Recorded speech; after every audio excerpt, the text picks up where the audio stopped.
Today's video is going to be detailing and discussing the new Steam Deck from Valve. This is what appears to be the Nintendo Switch killer, quote unquote, released from the gaming company known as Valve, which has the store known as Steam, everybody's favorite PC gaming store filled with backlogged games. Now, is this device actually going to be the Nintendo Switch killer, or is it going to fizzle out just like many other Valve's projects? Let's get into that in today's video.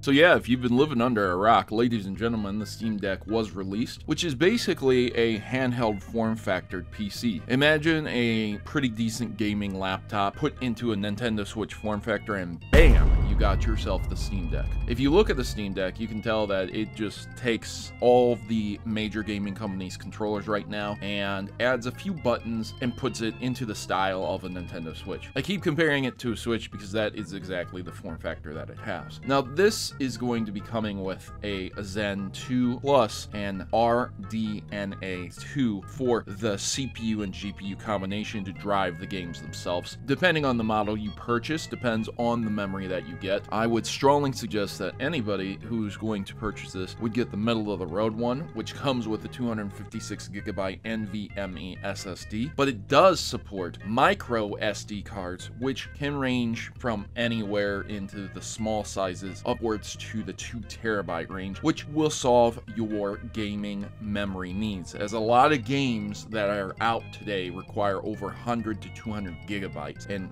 it's pretty crazy that they need that size. But because the middle of the road here offers the 256GB SSD, that'll give you the speed that you would want for the boot times, as well as a little bit of wiggle room for installing straight onto the device. The top tier device offers a 512GB NVMe SSD, which is just a higher range of an SSD for over $100 more, and gives you a little bit more features. You have premium anti-glare etched glass, an exclusive carrying case, exclusive community Steam badge, and a virtual keyboard theme, so that stuff is kind of You're just doing it for the memory that's built in. And then the basic model comes with 64GB of eMMC memory, which is pretty standard stuff in the industry today, and that wouldn't be a terrible option if you paired it up again with a 2TB SD card. Now, the problem is that a lot of people are calling this device a Switch killer, but they're not taking into context a lot of the problems with this device. So we're gonna look at this picture that's been circling around the internet for a while, and I think almost everyone's seen it by now. But we have the Steam Deck versus the Switch. Now, obviously, the person who made this picture is extremely biased against the Nintendo company, and they like PC gaming. I can just tell that. Steam Deck will be able to play Switch games on the Yuzu emulator. That is emulation, that is piracy, that is definitely stealing. Even though I advocate emulation, I do not advocate emulation of games that are currently available on the competing device. So like the Nintendo Switch is out right now, I wouldn't advocate anyone to emulate it. But the Wii U is not. The current console is in stores, so emulate away. That's how I feel. I think a lot of people feel the same way. The Steam Deck can play PC games.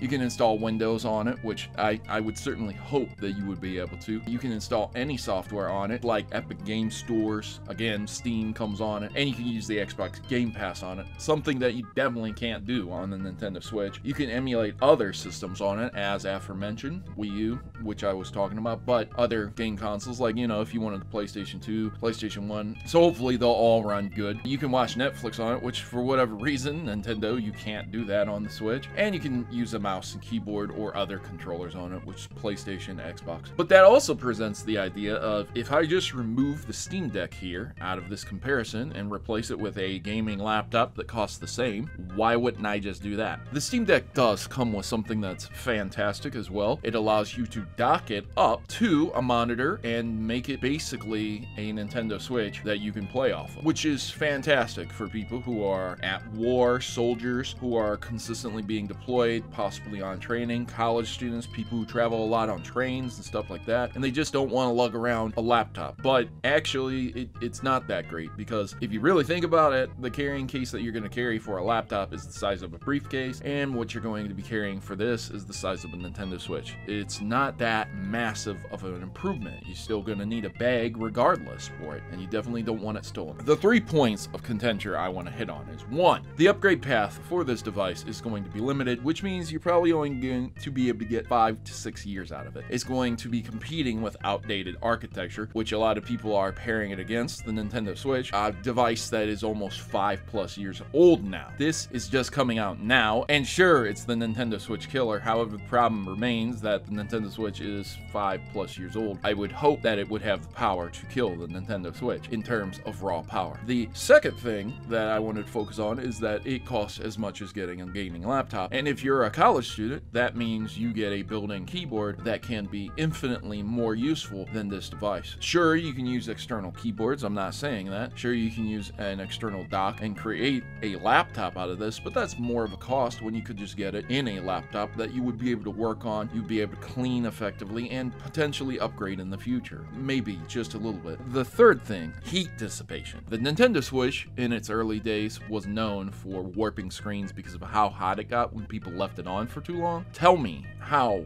the Steam Deck is going to mitigate this problem when it also has almost the same identical, if not the identical, heat dissipation design that the Switch does. It has the heating vent on the top of the screen, which means all the heat's going to come out of the center towards the top of the device. Now, you're gonna honestly tell me that 2 to 3 hours of extensive gaming, playing games on high settings, is not going to produce heat? Sure, you could play those games on low settings, absolutely. Playing Call of Duty on a mobile gaming device like that is really, really cool. Playing games like Destiny and high FPS games like Doom Eternal on a device like that on the go is excellent. But you can do the same thing on a laptop, have way better heat dissipation, and not run the risk of burning your screen literally with heat. So these 3 questions really bother me in terms of my own investment. Am I excited for this device? Hell yeah. I want to buy one right now, but it's not coming out for another year. Many questions remain. I'm very excited for the device. I like the form factor that it offers, but I also believe that a laptop with a gaming controller will offer the same exact thing, if not better. You have a built-in keyboard, which would be better for college students and anybody who needs to type and talk on Messenger and doesn't want to whip out a keyboard and mouse and attach it just to have a conversation with someone. It's built right into the laptop. That being said, ladies and gentlemen, are you excited for this device? Do you believe this device will be the Nintendo Switch killer? You let me know in the comments down below, and I've been your host, Protomario. I'm signing out. I want to invite everyone to like and share the video. Let other people know that I exist and this device is coming out, its shortcomings, and the pro points that are offered for it, and let them make their own informed, educated decisions. If you enjoyed this video, you can support this show a little bit more directly. $1 a month over at Patreon keeps this show ad-free. Since YouTube likes to put those nasty ads on everything, I'm going to keep ads off of my show.